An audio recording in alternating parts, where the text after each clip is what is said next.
सनसनाती हुई ठंडी हवाएं वादियों में तेजी से बह रही थी। प्रकृति आसाम के इस छोटे से गांव में अपनी चरम खूबसूरती पर थी। प्राचीन काल से ही कई विभिन्न प्रकार की प्रजाति वाले जीव इस प्रदेश की पहाड़ियों और घाटियों में आकर बसे थे। उनमें से एक था चैडवी, जिसने भगवान की नहीं बल्कि शैतान की पूजा की थी। सदियों पहले अच्छाई और काली शक्तियों के बीच हुए युद्ध में चैडवी का सर धड़ से अलग हो गया था, पर उसके शरीर में जान थी। खुद की जान बचाने के लिए चैडवी ने एक कुत्ते का सर काटकर अपने सर पर लगा लिया था, और तभी से इस शैतान को मायोंग गांव के लोग देवता मानने लगे थे। चैडवी को दोबारा इस दुनिया में आने के लिए एक कुंवारी लड़की की जरूरत थी। वो कुंवारी लड़की लेखा ठीक उसके सामने खड़ी थी, पर उन दोनों के बीच दीवार की तरह खड़ा था राहुल, जिसके शरीर से निकले हुए बड़े बड़े पंख मानो युद्ध की चेतावनी दे रहे थे। चैडवी ने गुर्राते हुए अपने नुकीले पंजों से राहुल को हट जाने की आखिरी चेतावनी दी। कोका को, जो ठीक चैडवी के पीछे खड़ा था, चिल्लाकर बोला, राहुल, मैंने तो तेरी मौत का इंतजाम उस दलदल में किया था, फिर तू यहां कैसे? राहुल ने भी चीखते हुए कहा, जिस तरह तूने मुझे धोखा दिया, उसी तरह मैंने अपनी मौत को धोखा दिया। अब तुम सबका यह आत्माओं और काली शक्तियों का गंदा खेल आज मैं खत्म करूंगा। और इससे पहले राहुल अपनी बात खत्म कर पाता, चैडवी ने राहुल पर जोर से प्रहार कर उसे मीलों दूर फेंक दिया था। राहुल उड़ता हुआ पेड़ों से टकराता हुआ ठीक उसी दलदल के पास पहुंच चुका था जहां से उसने आयशा की जान बचाई थी। वही गीली मिट्टी चारों ओर फैली हुई थी। गुर्राता हुआ चैडवी भी राहुल के पास आ पहुंचा था और राहुल पर अपने नाखूनों से वार करने लगा। जितना ज्यादा चैडवी राहुल पर वार करता, राहुल की आंखें उतनी ही लाल होने लगती। राहुल के अंदर का शैतान आग बबूला हो रहा था। उसने एक जोरदार मुक्का उस चैडवी के चेहरे पर मारा, जिससे चैडवी जमीन पर जाकर गिरा। तभी राहुल को दूर से आयशा और लेखा की चीख सुनाई देती है। राहुल उड़कर उनके पास जा ही रहा होता है कि तभी चैडवी राहुल के पांव को पकड़कर उसे गीली जमीन पर फेंक देता है। राहुल के पास वक्त कम था। उसे पता था कि लेखा और आयशा को कोका को छोड़ेगा नहीं, पर इस प्राचीन शैतान चैडवी को हरा पाना भी इतना आसान नहीं था। जब राहुल अपने शैतानी अवतार में चैडवी से युद्ध कर रहा था, ठीक उसी वक्त कोका को ने गांव वालों को हुक्म दे दिया था कि वो लेखा को पकड़कर उसको बांध दे। किसी भी तरह वो लेखा के पेट से वो चांद का टुकड़ा वापस निकालना चाहता था। चांद का टुकड़ा निकल जाने की वजह से लेखा के पेट में अभी भी दर्द था। इस बीच आयशा को वहां से भागने का एक मौका मिलता है, पर आयशा भागने के बदले अपनी जान जोखिम में डालकर लेखा को गांव वालों से बचाते हुए उसके आड़े दीवार की तरह आकर खड़ी हो गई थी, पर कोई फायदा नहीं हुआ। गांव वालों ने लेखा के साथ साथ आयशा को भी उठाकर एक सपाट पत्थर पर लेटा दिया था। कोका को अपनी कुटिया से एक लंबा और धारदार चाकू निकाल कर लाया था और लेखा के पेट की तरफ उस चाकू की नोक करते हुए कोका को ने कहा, असली शक्ति क्या होती है ये मुझे उस पत्थर के टुकड़े को देखकर ही पता चला। और तुझे क्या लगा मैं इतनी आसानी से वो पत्थर तुम लोगों को यहां से ले जाने दूंगा? उस पत्थर को किसी भी हाल में पाकर रहूंगा, भले ही उसके लिए तेरा पेट ही क्यों न चीरना पड़े। कोका को उस धारदार चाकू को लेकर लेखा की तरफ बढ़ा। लेखा बस जोर जोर से मदद के लिए राहुल का नाम चिल्लाई जा रही थी। राहुल को लेखा की चीख सुनाई तो दे रही थी, पर राहुल लेखा की मदद करने वहां पहुंच नहीं सकता था, क्योंकि चैडवी ने उसे अपने पंजों से जकड़ रखा था। राहुल अपनी पूरी ताकत का इस्तेमाल कर अपने पंख फहराते हुए चैडवी को आसमानों की ऊंचाई में ले गया था और वहां उसने चैडवी को उसी गीली जमीन पर फेंक दिया। राहुल ने अपनी आंखें बंद की और अपनी सारी शक्तियों का इस्तेमाल करके उसने उस दलदल के सारे कीचड़ को चैडवी के जिस्म पर लपेट दिया। चैडवी जोर जोर से गुर्रा रहा था। उसे भी समझ नहीं आ रहा था कि आखिर राहुल करना क्या चाहता था। चैडवी का पूरा शरीर अब उस कीचड़ से सन चुका था और तभी राहुल ने एक ड्रैगन की तरह अपने मुंह से आग निकालकर चैडवी को उस आग में ढक दिया था। चैडवी जब तक राहुल की योजना समझ पाता तब तक बहुत देर हो चुकी थी। चैडवी के जिस्म से लिपटा हुआ वो कीचड़ एक सख्त पत्थर में बदल गया और चैडवी दोबारा एक मूरत में कैद हो गया था। कोकाको ने उस धारदार चाकू को लेखा के पेट पर रखा। आयशा बेबस लेखा को देख रही थी। वो लेखा को पसंद तो नहीं करती थी, पर उससे इतनी नफरत भी नहीं करती थी कि अपनी आंखों के सामने लेखा को मरते हुए देख सके। लेखा के पेट की तरफ चाकू आगे बढ़ ही रहा था कि तभी जोर से हवा के एक झटके ने कोकाको को लेखा से दूर फेंक दिया। लेखा और आयशा ने हैरानी से आसमान की तरफ देखा तो राहुल हवा में अपने पंख फेरते हुए उड़ रहा था और तभी अचानक राहुल की आंखों का रंग पहले जैसा होने लगा। उसके पंख दोबारा उसके जिस्म में जाने लगे और राहुल आसमान से उड़ता हुआ जमीन पर गिर पड़ा। राहुल के अंदर का वो शैतान गायब हो चुका था। राहुल ने बिना वक्त बर्बाद करते हुए आयशा और लेखा को छुड़ाया। लेखा ने दर्द से कराहते हुए राहुल से कहा, राहुल, वो पत्थर का टुकड़ा मेरे पेट में है। मायोंग गांव के लोग उन तीनों की तरफ तेजी से बढ़ रहे थे। तभी लेखा ने हड़बड़ाते हुए कहा, हमें यहां से निकलना चाहिए अभी। इन लोगों के हाथ लग गए तो ये लोग हमें जिंदा नहीं छोड़ेंगे। राहुल आयशा के साथ आगे की तरफ बढ़ा, पर लेखा उससे तो चला तक नहीं जा रहा था। वो मुश्किल से राहुल का हाथ पकड़कर फटाफट चलने की कोशिश कर रही थी। वो तीनों मायोंग गांव के घने जंगल की घनी झाड़ियों में भाग निकले थे। इस वक्त राहुल के पीछे जाने से ज्यादा जरूरी था ये जानना कि आखिर उनके देवता चैडवी के साथ हुआ क्या। कोकाको फौरन उन गांव वालों के साथ उस दलदल की तरफ पहुंचा और देखकर दंग रह गया कि जिस देवता को उसने इतनी मुश्किल से जीवित किया था वो दोबारा एक मूरत में बदल चुका है। कोकाको के गुस्से से निकली चीख पूरे गांव में गूंज रही थी। कोकाको ने उन गांव वालों की तरफ देखते हुए कहा, जाओ ले आओ अपने शस्त्र, युद्ध का आगाज हो चुका है। वो तीनों किसी भी कीमत पर इस गांव से निकलकर भागने नहीं चाहिए।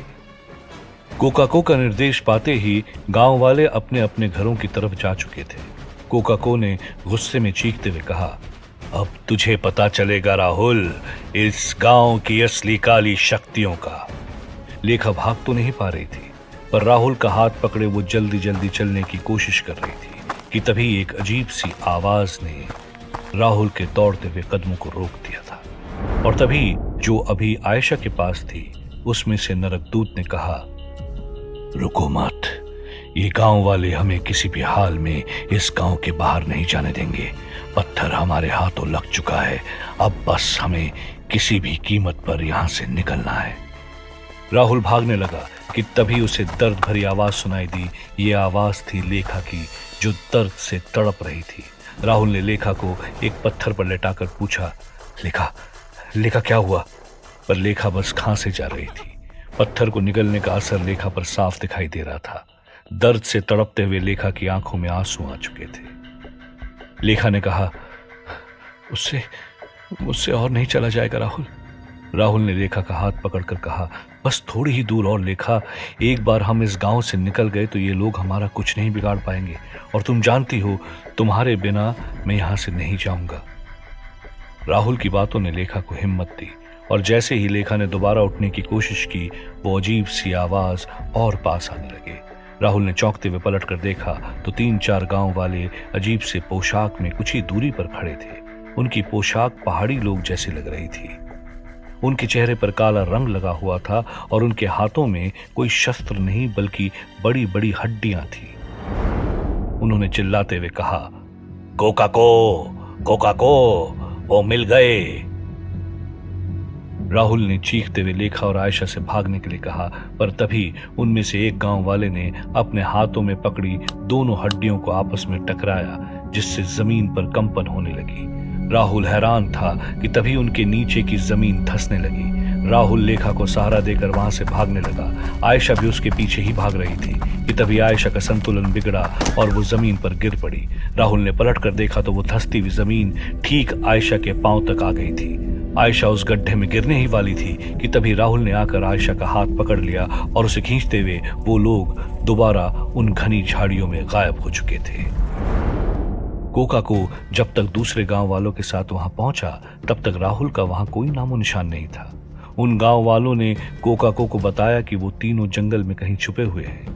कोका को ने चिल्लाते हुए कहा, देख क्या रहे हो, जाओ ढूंढो उन्हें। अगर वो लोग पत्थर लेकर इस गांव से निकल गए तो सब कुछ तबाह हो जाएगा।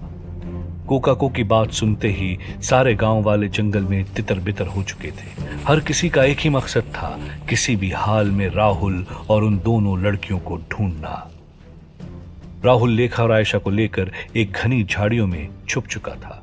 लेखा को खांसी आ रही थी।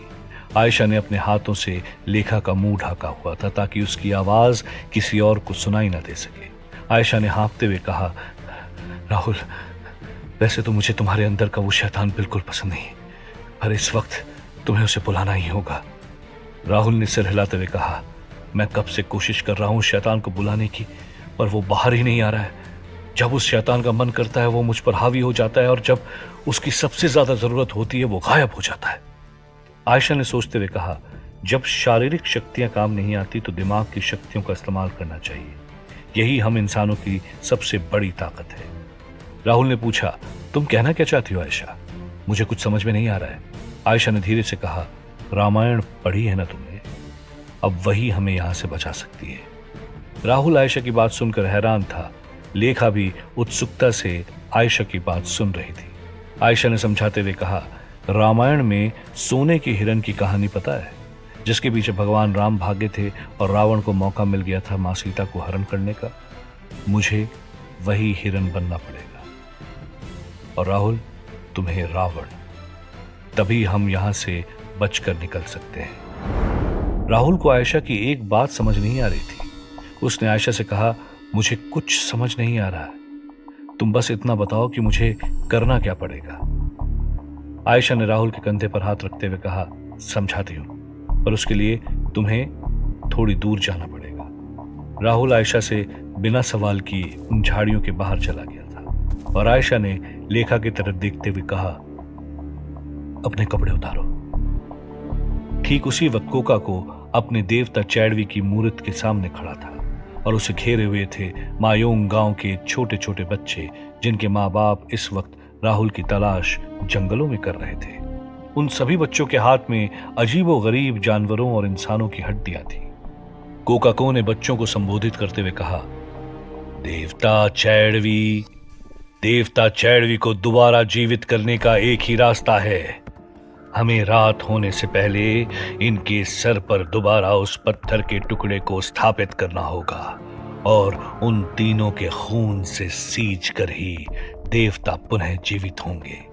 गांव को इस वक्त तुम बच्चों की मदद की जरूरत है। जाओ अपने माँ बाप की मदद करो उन लोगों को ढूंढने में। कोका को जब उन बच्चों को संबोधित कर रहा था तभी एक बच्चे की नजर जीन्स पैंट पहने हुए एक लड़की पर पड़ी जो जंगल के उस पार भागी जा रही थी। बच्चे ने चिल्लाकर कोकाको को उस लड़की के बारे में बताया। सभी बच्चे उस लड़की को पकड़ने के लिए भागने ही वाले थे कि तभी कोकाको ने उन्हें रोका और कहा, नहीं, ये लोग हमारे साथ खेल खेल रहे हैं। ये वो लड़की नहीं जिसके पेट में पत्थर है। ये चाहते हैं कि हम इसके पीछे भागे और वो लोग हमारा ध्यान बटाकर यहां से निकल सकें। इस औरत के पीछे बस 2 बच्चे जाएंगे। कोकाको का आदेश सुनकर 2 बच्चे जीन्स पैंट पहनी लड़की की तरफ भागे। तभी एक और बच्चे ने दूसरी तरफ राहुल के साथ किसी को भागते हुए देखा। कोकाको के चेहरे पर हंसी थी। कोकाको उन बच्चों के साथ राहुल और उस लड़की के पीछे भागा। बाकी गांव वाले भी कोकाको के साथ राहुल के पीछे भाग रहे थे कि तभी कोकाको की नजर उस लड़की पर पड़ी जिसकी चाल अजीब सी थी और तब कोकाको को एहसास हुआ कि राहुल ने उसके साथ दुगना खेल खेला है। अब जाकर वो समझ पाया कि पहले जो लड़की भागी थी वही लेखा थी। कोकाको ने आयशा की योजना पकड़ ली थी। उसे समझ में आ गया था कि आयशा लेखा के कपड़ों में और लेखा आयशा के कपड़ों में भाग रही थी। आयशा की योजना तो सही थी, पर उसे इस बात का अंदाजा नहीं था कि जिस लेखा ने अपना जीवन एक गुफा में बिताया है, उसे जीन्स में भागने में दिक्कत होगी। कोकाको ने फौरन उन बच्चों से कहा, पूछो उन लोगों से कि वो लड़की मिली या नहीं।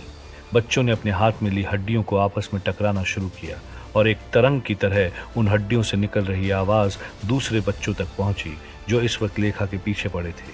उन बच्चों ने भी अपने हाथ में पकड़ी हुई हड्डियों को बजाकर उत्तर दिया तो कोकाको को पता चला कि वो लोग लेखा को ढूंढते हुए तालाब तक पहुंच चुके। लेखा भागते हुए हाँफ रही थी और वो तालाब के पास ही एक झाड़ी के पीछे छुप गई थी। वो दोनों बच्चे लेखा को सुनसान तालाब के पास ढूंढ ही रहे थे कि तभी झाड़ियों से किसी के खांसने की आवाज आती है। बच्चों के चेहरे पर हंसी थी। आखिर उन्हें लेखा का पता चल गया था। लेखा उस सुनसान तालाब में अकेली थी और अब उसका यहां से बचकर निकलने का कोई और रास्ता नहीं था।